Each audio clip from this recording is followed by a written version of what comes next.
दोस्तों कैसे हैं आप सभी लोग। तो सीडीपी की क्लास कंटिन्यू करते हुए और क्लासेस आपको कैसी लग रही हैं कमेंट सेक्शन में ज़रूर बताया करें।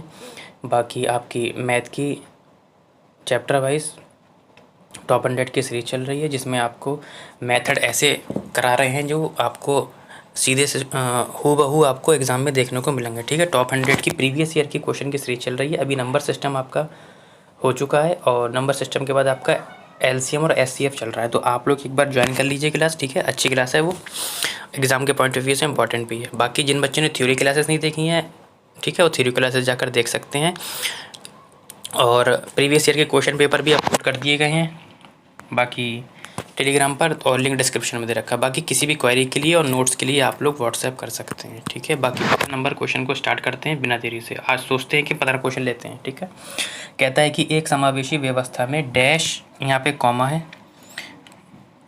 डैश डैश ज़रूरतों के अनुसार यथोचित संयोजित करता है। कहता है एक समावेशी कक्षा में। ठीक है, समावेशी कक्षा में आपको बता चुका हूँ क्या होती है, फिलहाल देखते हैं। अब कहता है कि एक समावेशी व्यवस्था में स्कूल छात्र की, अभिभावक स्कूल की ज़रूरतों के अनुसार, छात्र स्कूल की ज़रूरतों के अनुसार, या छात्र शिक्षक की ज़रूरतों के अनुसार। तो सिंपल सी बात है, बाल केंद्रित शिक्षा चल रही है। कौन सी शिक्षा चल रही है? चाइल्ड सेंटर शिक्षा चल रही है, चाइल्ड सेंटर्ड। ठीक, तो चाइल्ड सेंटर में क्या होता है, सेंटर में किसको रखा जाता है? चाइल्ड को रखा जाता है, यानी कि चाइल्ड की ज़रूरतों के अनुसार, यानी कि बच्चों की ज़रूरतों के अनुसार, चाहे वो शिक्षक हो, छात्र हो, पूरा मैनेजमेंट हो, उसकी ज़रूरतों के अनुसार क्या करना चाहिए? यथोचित संयोजन करना चाहिए। यानी कि क्या करना चाहिए? एक समावेशी व्यवस्था में स्कूल छात्र की ज़रूरतों के अनुसार यथोचित संयोजन करता है। ठीक है, क्योंकि बालकों में सामाजिक तथा नैतिक गुण, प्रेम, सहानुभूति और आपसी सहयोग आदि गुणों का समावेश होता है ना। तो बच्चों में समावेशी कक्षा में होता क्या है व्यवस्था में, कि सभी बालकों को आगे बढ़ने के लिए बेटा कैसे मौके दिए जाते हैं? समान अवसर दिए जाते हैं। ठीक है, तो समावेशी शिक्षा आप लोग कई बार बता भी चुका हूँ, इसलिए उसमें टाइम ज़्यादा नहीं लूँगा। फिलहाल क्वेश्चन नंबर 2 शुरू करते हैं। कहता है कि निम्नलिखित में से कौन सा विकल्प एक सामाजिक संरचनावादी कक्ष जिसमें बच्चों की व्यक्तिगत ज़रूरतों का ध्यान रखा जाता है की व्याख्या करता है? बिल्कुल, सामाजिक संरचनावादी में कौन कौन आते हैं? वाइगोत्स्की और कोहलबर्ग और जीन पियाजे, पहले भी बता चुका हूँ आप लोगों को। कहता है कि बैठने की तय व्यवस्था, शिक्षकों का केवल निर्देश देना, बच्चों द्वारा तथ्यों को स्मरण करना और बच्चों को आपस में चर्चा करते हुए समूह में बातें करना। ठीक, तो अगर लॉजिक से भी कर सकते हैं और जो मैंने ट्रिक बताई थी ऑप्शन को काटने वाली, वो भी कर सकते हैं। तो को व्यक्तिगत ज़रूरतों का ध्यान रखा जाता है, बैठने की तय व्यवस्था का। देखो, केवल बैठने की तय व्यवस्था नहीं देखना है हमें। ठीक है, कहता है शिक्षकों का केवल, देखो टैग वर्ड आ गया केवल, मैंने बताया था केवल आ जाए, सिर्फ आ जाए, क्या आ जाए? सिर्फ आ जाए। ठीक है, परिभाषा आ जाए, व्याख्या आ जाए कहीं, ठीक है, प्रतिस्पर्धा आ जाए, ये सब टैग वर्ड होते हैं, आप लोग उसको काट दीजिए। मैंने बताया था आपको स्मरण करना आ जाए, तथ्यों को याद करना आ जाए, ये सब क्या होते हैं? टैग वर्ड होते हैं। देखिए ऑप्शन को काटते ही क्या आ गया, मैं अपने ऑप्शन तक पहुँच गया, यानी कि बच्चों का आपस में चर्चा करते हुए समूह में कार्य करना किसके अंतर्गत आता है? ऐसे सामाजिक संरचनावादी कक्षा की व्याख्या करता है। यदि बच्चे में चर्चा कर रहे हैं, अब बच्चे चर्चा नहीं कर रहे हैं, शांत होकर बैठे हुए हैं, यानी कि आप टीचर होने के नाते उनके ऊपर क्या है? हावी हो रहे हैं। ठीक है, डरा के रख रहे हैं, तो डराना नहीं है बच्चों को। ठीक है, अच्छा, जिसमें बच्चों की व्यक्तिगत ज़रूरतों का क्या है? ध्यान रखा जाता है। व्यक्तिगत ज़रूरतें समझ सकते हैं, बच्चा कैसे सीखना चाहता है। ठीक है, कहानी के माध्यम से सीखना चाहता है, खेल के माध्यम से सीखना चाहता है, इस तरीके से। क्वेश्चन नंबर 3 कहता है कि निम्नलिखित में से कौन सा व्यवहार पठन वैफल्य? पठन वैफल्य कई बार बता चुका हूँ, सीडीपी का पेपर आप लोग एक बार इंग्लिश में भी देखेंगे, तभी आप लोग स्कोर अच्छा कर पाएंगे, 30 to 30 कर पाएंगे, 30 आउट ऑफ 30 कर पाएंगे। अगर आप केवल हिंदी के चक्कर में पढ़ेंगे तो आप बहुत क्वेश्चन जो आपको आते भी होंगे, घर पर आकर देखेंगे, आप सोचेंगे यार ये तो मुझे आता था। ठीक, तो इसलिए ये गलती नहीं करना। देखो, पठन वैफल्य का मतलब होता है पढ़ने से संबंधित, डिसलेक्सिया, पढ़ने से संबंधित विकार। ठीक, पढ़ने से संबंधित विकार। देख लीजिए अब किस में आएगा पढ़ने से संबंधित विकार। कहता है बी को डी के रूप में लिखना, 21 को 12 लिखना, कम ध्यान अवधि और अत्यधिक शारीरिक गतिविधि, बार बार स्वभाव बदलना, अपमानजनक व्यवहार करना। ठीक, तो अब ऑप्शन क्वेश्चन नंबर 3 का क्या लेंगे? बी को डी के रूप में लिखना नहीं होगा बेटा, पढ़ना होना चाहिए मेरे हिसाब से, ठीक है। तो यहाँ पे थोड़ी सी मिसप्रिंट लग रही है, यानी कि बी को डी में लिखना, जब लिखने की बात करेगा तो आपका डिस्ग्राफिया आएगा बेटा, डिस्ग्राफिया, ठीक है। तो यहाँ पे लिखना नहीं होगा, पढ़ना होगा आपका, ठीक है। यह ऐसा हो सकता है समझ नहीं सकता है। फिलहाल ऑप्शन नंबर ए की और हम आगे जाएंगे। क्वेश्चन नंबर 4 कहता है कि निम्नलिखित में से लेव वाइगोस्की का कौन सा कथन बच्चों के बारे में विचार को सही रूप से प्रकाश से बताता है? फिर वही बात बोलूँगा, ऑप्शन को काटिए भले ही आपको उत्तर नहीं आता है। कहता है वाइगोस्की ने सुझाव दिया कि बच्चों में बहुत सी क्षमताएं होती हैं जिनमें वे कार्य शामिल हैं जिन्हें बच्चे सहायता के साथ कर सकते हैं। बिल्कुल जेड दिया था और इसके फोल्डिंग दिया था जिसमें सहायता दी जाती है, हो सकता है ऑप्शन ये हो। कहता है वाइगोस्की बच्चों को एक कोरा कागज़ के रूप में देखता है। नहीं, मैंने आपको देखो एक टैग वर्ड और बताया था कि बच्चों के बारे में गलत टिप्पणी नहीं करना है, ना ही ये कहना है कि बच्चा एक खाली स्लेट के रूप में स्कूल में आया। बच्चों के बारे में कोई भी गलत टिप्पणी चलेगी, समझ लीजिए पूरा मैनेजमेंट गलत है, आप गलत है, बच्चा गलत नहीं है। यहाँ पे बच्चे की बुराई कर रहे हैं इसलिए काट दिया ऑप्शन। कहता है वाइगोस्की ने प्रस्तावित किया कि बच्चे वयस्कों की तुलना में मात्रात्मक रूप से कम सोचते हैं, कम नहीं सोचते हैं बेटा, ठीक है। बच्चा तो एक नन्हा वैज्ञानिक होता है, क्योंकि प्यारे साहब भी यही कहते हैं। और बच्चों की सोच गुणात्मक रूप से वयस्कों से अलग होती है, मात्रात्मक रूप से नहीं होती है, ये प्यारे कहते हैं। वाइगोस्की ने बच्चों की क्षमताओं को बहुत कम आंका है। देखो यहाँ पे भी बच्चों की बुराई करी जा रही है, ठीक। तो आप समझ गए मैंने किस तरीके से बताया। भले ही आपको ऑप्शन नहीं आता, आंसर नहीं आता, आप क्या करेंगे, उसको काटने की कोशिश करेंगे, ठीक। थोड़ा लंबा क्वेश्चन है। कहता है कि बाल केंद्रित शिक्षा के पाठ्यक्रम के संदर्भ में निम्नलिखित में से कौन सा कथन सही नहीं है? याद रखना है, हमसे पूछा कौन सा सही नहीं है बाल केंद्रित शिक्षा के, ठीक है। कहता है कि पाठ्यक्रम का विकास व्यक्तिगत विभिन्नताओं, प्रेरणाओं, मूल्यों एवं सीखने के सिद्धांतों के मनोवैज्ञानिक ज्ञान के आधार पर किया जाना चाहिए। नहीं, व्यक्तिगत विभिन्नताओं तो ठीक है, लेकिन मनोवैज्ञानिक ज्ञान के आधार पर नहीं किया जाना चाहिए, ठीक है। क्योंकि मनोवैज्ञानिक अगर हम ज्ञान की बात करेंगे तो ये गलत हो जाएगा ऑप्शन।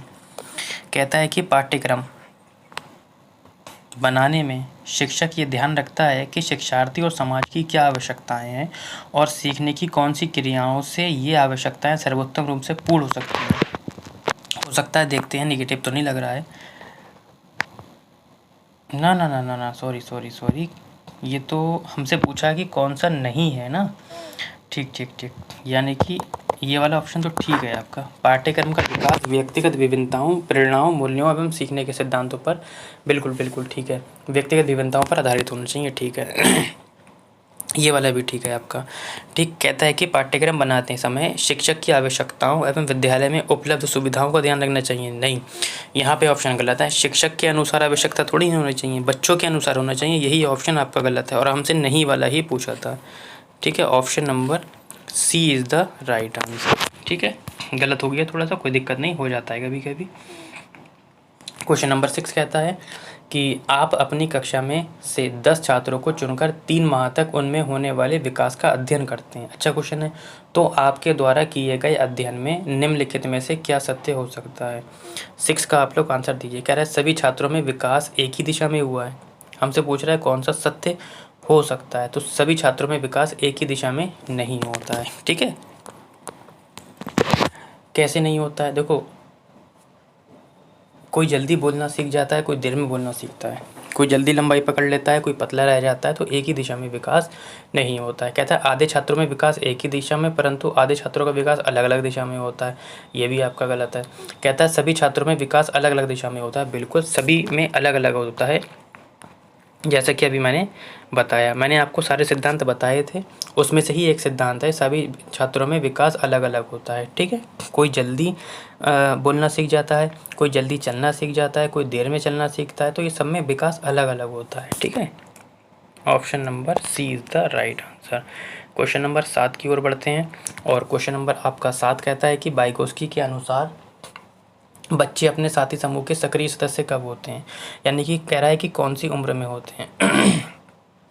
पूर्व बाल्यावस्था में, किशोरावस्था में या प्रौढ़ावस्था में? अच्छा क्वेश्चन है। वाइगोस्की के अनुसार आपको बताना है कि किस अवस्था में होते हैं। देखो, वाइगोस्की के अनुसार किसी बच्चे का संज्ञानात्मक जो विकास होता है उनके अन्य व्यक्तियों से अंतर संबंधों पर निर्भर करता है। तो किशोरावस्था में वे अपने साथी समूह का सक्रिय हो जाता है। और ये मैंने आपको विकास वाला चैप्टर में बताया भी था। तो साथी सक्रिय कब हो जाते हैं, साथी समूह के सक्रिय सदस्य कब हो जाते हैं, किशोरावस्था में हो जाते हैं। फैक्ट पर क्वेश्चन है, इसको समझाने की ज़रूरत नहीं है, सीधा सीधा मेरे नोट्स में आपको मिल जाएगा जिसने क्लास ली होगी। आपकी कक्षा में एक बालक बड़ों से तू तड़ा करता बोलता है, ठीक है, बहुत ही प्यारा क्वेश्चन है, इंपॉर्टेंट भी है। तू तड़ा करके बोलता है, बालक के इस अशिष्ट या अशिष्ट व्यवहार को दूर करने के लिए आप क्या उपाय करेंगे। तो अच्छा क्वेश्चन है। यदि आप एक टीचर हैं और आपको लगा कि जो बालक है आपकी क्लास का वो तू तड़ाक से बोल रहा है, तो आप क्या करेंगे ये आपको बताना है। कहता है बालक को सबके सामने प्रताड़ित, देखो RT ही मना करता है कि बच्चों को दंड नहीं देना है, ये तो पढ़ा ही होगा। बालक के माता पिता से उसे प्रताड़ित, बात तो वही है ना, प्रताड़ित नहीं करना है बच्चों को। बालक को समझाएंगे कि अपने से बड़ों को आप कहा जाता है तथा साथ ही आप भी अपने से बड़ों से बोलकर भी तू तड़ाक नहीं करेंगे। हो सकता है आप बालक को आप कहकर संबोधित करने लगेंगे। बिल्कुल सबसे बेस्ट ऑप्शन आपका 4th है। क्यों, उसमें आप समझा रहे हैं और बच्चा वही सीखता है जो सुनता है। तो यदि आप बच्चे से कहेंगे बेटा आप इधर आ जाइए, आप उधर बैठ जाइए, इस तरीके से अगर आप बात करेंगे तो जल्दी बच्चा सीखेगा, सिवाय किसके, अगर आप ऑप्शन नंबर 3 को चूज़ करते हैं, इसमें आप समझा रहे हैं कि बेटा आप बोला करो, तो वो जल्दी नहीं समझेगा। क्योंकि बच्चों को जो काम समझाओ वो उसका अगेंस्ट ही करता है। आप कहोगे ये बेटा ये मत तोड़ो, वो तोड़ ही देगा। तो आपको क्या करना है, उसी से बोलना है कि बेटा आप काम कर लिया आपने, आप ये होमवर्क करके आएंगे, बेटा आप यहाँ पे खेलिए, बस उससे इस तरीके से बात करनी है। क्वेश्चन नंबर 9 की ओर बढ़ते हैं। कहता है कि सामाजिकरण की प्रक्रिया में अनुकरण को उपयोगी तथा विकासात्मक बनाने के लिए क्या आवश्यक तत्व है। परिवार एवं पड़ोस, देश एवं राजनीति, गांव एवं शहर। बहुत ही इजी क्वेश्चन है। सामाजिकरण की प्रक्रिया में अनुकरण को उपयोगी बनाना है तो 9 का सिंपल सी बात है, परिवार एवं पड़ोस, जो कि सामाजिकरण की कैसी अवस्था होती है, प्राथमिक कारक होता है ना। तो प्राथमिक कारक है, इसलिए इसको चूज कर लेंगे। Option number A is the right answer, ठीक है। लास्ट क्वेश्चन कहता है कि अधिगम प्रक्रिया में अभिप्रेरणा क्या कार्य करती है। अच्छा क्वेश्चन है कि अधिगम यानी कि सीखने में अभिप्रेरणा क्या कार्य करती है, ठीक है। सपोज करो कि आपको उसका उत्तर नहीं आता है, फिर मैं वही कहूँगा आप लोग ऑप्शन को काटना सीखिए, ठीक है। कहता है छात्रों की स्मरण शक्ति को पैना करने का, तो स्मरण शक्ति से पैना नहीं करते हैं, पिछले सीखे हुए को नए अधिगम को अलग करने से अलग थोड़ी ना करना है भाई। अभिप्रेरणा अलग थोड़ी ना करती है, ये तो जोड़ती है।